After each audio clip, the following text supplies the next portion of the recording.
everyone. So, bali nandito na ako ngayon sa NAIA. And I'm excited for my first trip in 2019. Let's go. So, waiting na lang ako for boarding. Although masyado pang maaga, wala pa masyadong tao. And I'm so happy na okay na ako sa immigration. Kasi kahit ilang beses na tayong dumaan sa immigration, nakakaba pa din. Walang itatanong, kung anong hihingiin. Pero good thing, okay naman. So, bali yung tinanong namin sa akin is saan ako nagtatrabaho, ano yung trabaho ko, yun lang naman, and kailan ako babalik. Hindi, wala namang mga documents.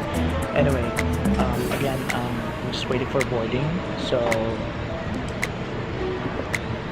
praying na hindi madali yung flight kasi naghahabol ako ng vouchers. Gawa ng yung mga booth, magsasara daw siya at 10 PM and ang dating ko is 8 PM. Eh, mahaba-haba daw yung pila sa immigration. Tapos hahanapin mo pa yung mga booths. Tapos 10 PM lang. So, siguro wala mo ng picture-picture pagdating.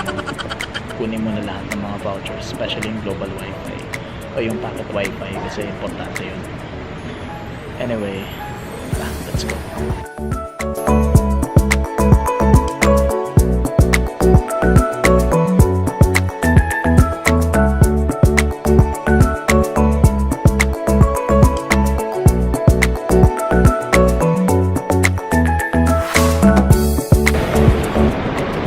So, I am finally arrived here in Osaka. Gusto kong huminga-hinga ng konti kasi medyo malamig. Gusto ko lang huminga-hinga ng konti kasi pagkadating ng plane, hindi mo na agad ako nag-vlog kasi kailangan kong habulin yung booth ng packet wifi gawa ng magsasarang sila at 10. Eh, medyo delay yung Cebu Pacific kanina kaya pagkalapag para talaga akong tanga na nagmamadali. Pwede naman daw nilang ipadala sa hotel kasi after 2 days pa. Eh parang ang hirap maggalagala ng walang internet connection.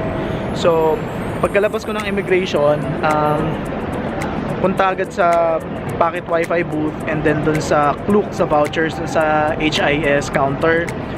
And nakuha ko naman siya on time and hindi ko na kailangan magmadali kaya may time na ako makapag-vlog.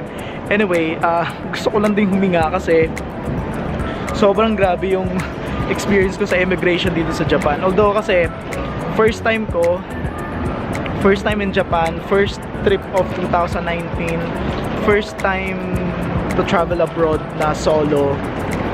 So grabe yung matanda, doon ako napunta sa matandang lalaki. Ang dami ko nang tatak sa passport. For some reason, I understand na for security reasons, pero parang ang tanong sa akin is, una, hiningi yung schedule ko.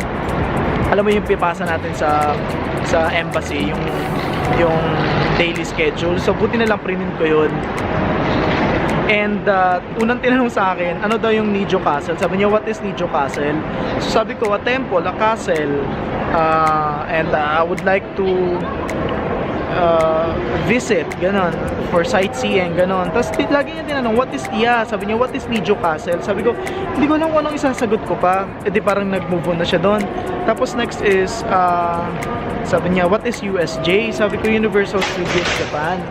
Sabi ko, there is Universal Studios also in Singapore, but I heard na mas maganda nga yung USJ daw. So yun na lang sabi ko kasi parang fan ako ng Harry Potter, so parang gusto ko makita.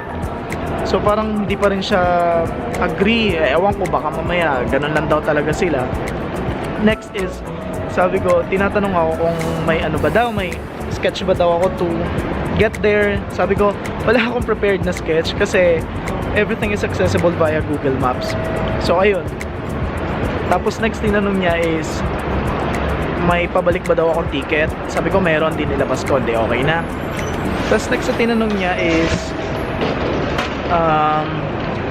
magkano daw yung dala ko? Sabi ko, I have 60,000 yen, pero everything is booked na, passes, yung mga ano nilang entrances na lang, tsaka pamasahe, ganon. Tapos sabi ko, may dala rin akong pesos, ganon. So yun, buti naman nag-grant. Akala ko talaga madideport na, akala ko airport to airport. So yun, nung pagkalabas, nagpunta agad ako sa booth. So ngayon, nandito na ako sa railways kasi doon na lang ako kakain sa may Namba area. So Ang gagawin ko is magpapaload muna ako ng Ecoca card ko kasi hindi na ako kumuha ng Rapid Express. So, I don't know kung saan, hindi ko kabisado dito. Let's see. Kailangan ko munang pag-aralan. Ayan, so nag-load lang ako ng IC card. Nag-load lang ako ng 2,000. Ayan, nag-load muna ako ng Eco card doon ng 2,000 kasi parang 1,000 plus yen yung pamasahe papuntang Shinemamiya. Bale, I think okay na ako. Sasakay na lang ako ng train papuntang Shinemamiya para makapag-check-in, and then I guess yun, okay na yun. Pag nakapag-check-in baka lalabas na kasi nagugutom na. Hindi na ako dito magdi-dinner, doon na lang sa Shinemamiya. Okay, let's go. Let's see.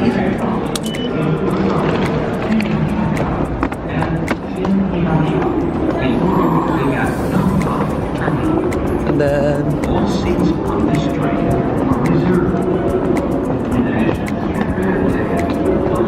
hindi ko alam paano papunta doon, pero let's see.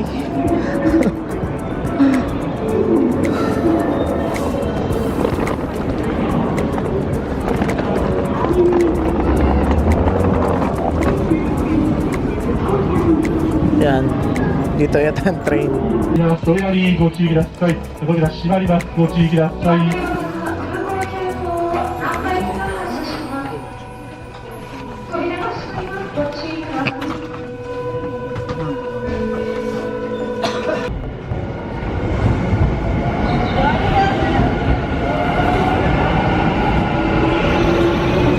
I'm here in Shinemamiya Station.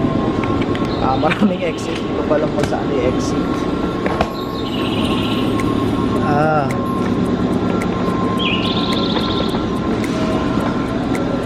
Sobra. Puro hagdan. So, ibig sabihin, buhat-buhat talaga tayo nito, madam. Hindi ko alam kung saan yung exit.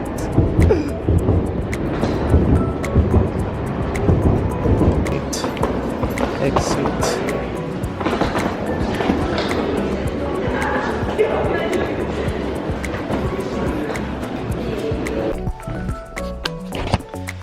Ayan, dito ako sa elevator. Grabe, ang laki pala nung Shinemamiya Station. Ang daming exit. Hindi ako masyadong nag-research. Anyway, wait lang.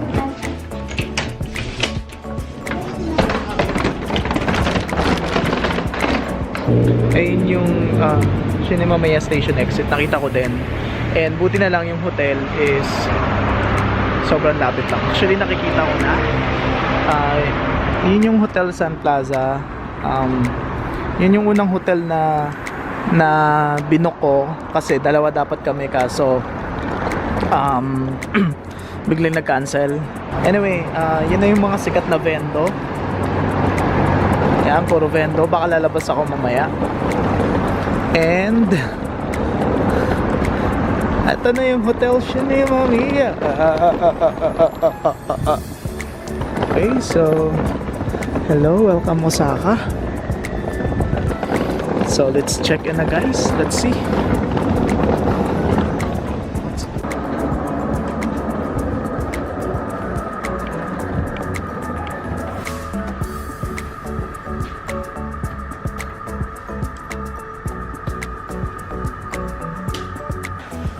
Ayan siya.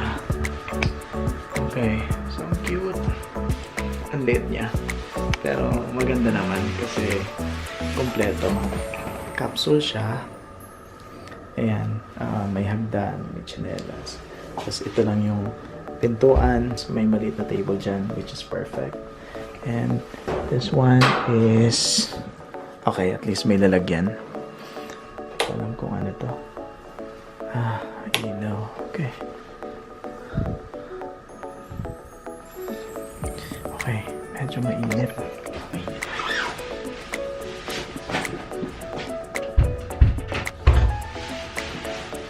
So, sobrang liit lang talaga nitong kwarto, pero kesa naman sa mag-capsule ako na may mga kasama ka. So at least ito, may sarili kang kwarto. Which is perfect. Kwarto nila is may buta sa taas. Hindi ko rin alam kung bakit. Ano meron? Japanese siya. Japanese siya, hindi ko alam kung ano. Ah, okay. Automatic pala pag buksan ko yung switch. So ito, pampalakas. Ito naman, pang-dim ng light. Okay. Labas muna tayo. Labas muna ako. Hindi pa ako fully settled pero nagbawas lang ako. Joke lang. Kailangan ko munang pumunta ng Family Mart kasi bibili ako ng mga bagay-bagay. Tubig, tsaka emergency sa kwarto. And yan yung Cinema Mia Station. At puro bike dito, grabe. Hindi nakalock, bawal yan sa Pilipinas. Ayun yung Family Mart. Tapos dun lang yung hotel. 6 degrees ngayon, so masarap maglakad-lakad, malamig. Okay, here's the Family Mart. Okay, so bibili muna tayo ng tubig.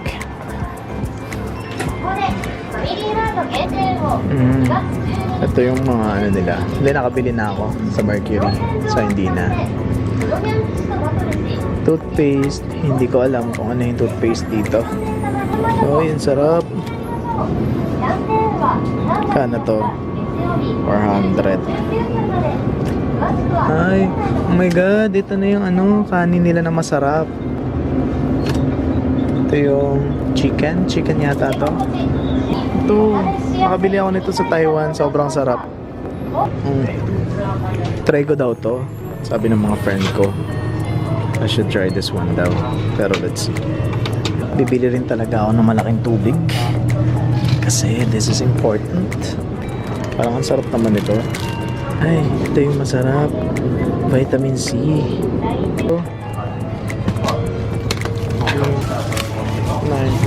So, bumili lang ako ng food for tonight. Tapos, syempre malaking water. Tapos, bumili na ako ng vitamin C para iwas sakit. Tsaka ito yung paborito ko. Ito. Okay guys, so medyo dandahan ko lang yung boses ko kasi ang dami ng tulog. Anyway, it's already past 12 and I need to sleep na kasi maaga pa ako bukas for Kyoto. Medyo settled na naman ako. Ang problema lang is parang mainit dito sa loob. Pero sobrang lamig sa labas. Weird. Although okay na sarili kong room, maliit nga lang. Pero shared bathroom. So ibig sabihin pag naiihi ka in the middle of your sleep, you have no choice kundi tumayo at pumunta sa ibang floor. Nasa floors 1, 3, and 5 yung ihihan ng lalaki. Tapos nasa 10th floor yung paliguan ng lalaki. So pag maliligo ako, dala-dala ko lahat ng gamit, pambihis or something. Medyo weird, kaya dapat maaga ako gigising talaga. Anyway, that's it for today's video. This is the day 1 of my Japan trip.